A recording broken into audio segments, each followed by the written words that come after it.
When it comes to optimizing performance, most people think about what's done on the front side of a workout or a race.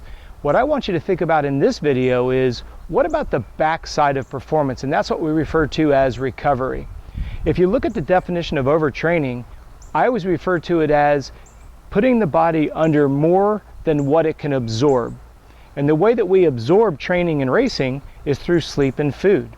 But in this video, I want to talk about this entire process of recovery, almost in what I refer to as like this 8-point sequence from beginning to end. Keep in mind, as soon as you finish a workout or a race, your recovery process has begun immediately. The longer you allow before you get engaged in that recovery process, you actually slow down the process of recovery. So let's look at number one. The first thing you need to do is start hitting some liquid calories. You need to be hydrating with my energy fuel. The energy fuel is made out of raw sugar cane, which is a real food, which is going to replace depleted sugar. And it also has has added electrolytes. Those are what you lose in the form of sweat.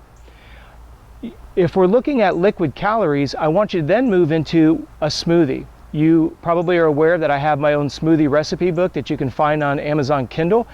In those smoothies, you need to have good sources of vegetables, fruits, give you all those micronutrients. Throw in a scoop of our premium muscle builder for high quality amino acids. But most importantly, liquid calories need to be implemented as soon as you get finished, because you absorb the vitamins and the minerals much quicker in your mouth. The second thing I want you to do is move into foam rolling. Now, foam rolling tends to get a little bit overworked, and what I mean by that is you just got done doing a workout.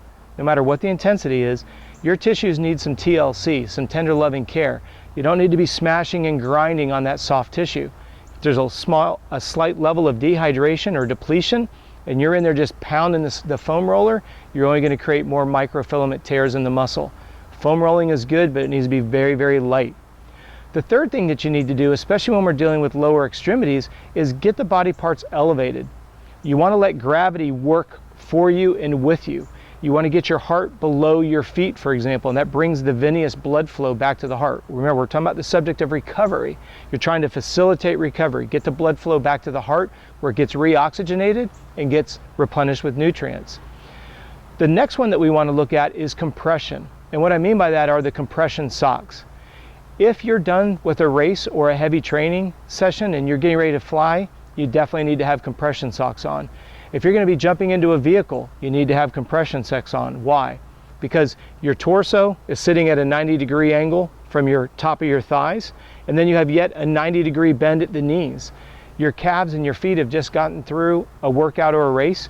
It's trying to bring that blood flow back, and it's going through two 90-degree angles. Compression socks are designed to bring the venous blood flow back.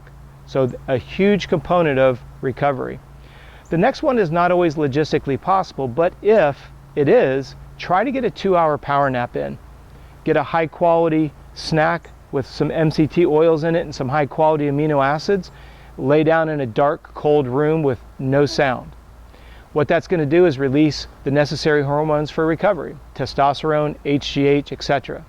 So if logistically possible, a nap is a huge component. You've made it through the day, you're getting ready to go to bed. Your goal is to try to get 8 to 10 hours of good, high quality sleep. Just like your nap, put some high quality fat and protein in you. That'll put you to deep sleep. And then you're going to be facilitating that whole window and opportunity of recovery. Now that you've gone through your evening of sleep, what I want you to do is take a few minutes and evaluate your sleep information. Whether you're using a Garmin and their dashboard of sleep scores, looking at sleep cycles and how long you're in deep sleep, whether you're looking at Whoop and you're looking at heart rate variability, those are great analytical tools to see if what you did really worked, meaning did your body absorb it. If you're looking at your sleep data and it's showing light levels of sleep, think about it. It's telling you that you didn't fully recover what you did the day before. So why would you get out of bed and then just storm right into the next workout, not paying any regard to the residual fatigue from the day before? After you've gone through a night of sleep, you've evaluated your sleep logs, step on the scale and see if your body weight is up 2 or 3 pounds. If it is, that's a sign of inflammation and swelling from the previous day. If you've got a tremendous amount of tear down and you have a lot of inflammation as exemplified on an elevated scale weight, Again, why would you plow into another high volume and or high intensity workout?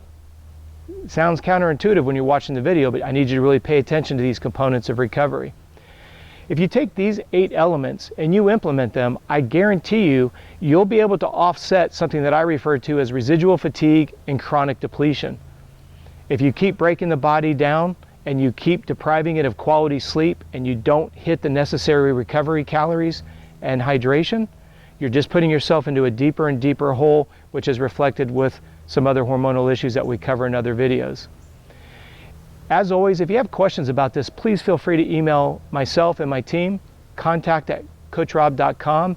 If you liked the video, do me a favor, give it a thumbs up. If you want more videos like it, please subscribe, but just remember to turn on your notifications. And as always, thanks for watching.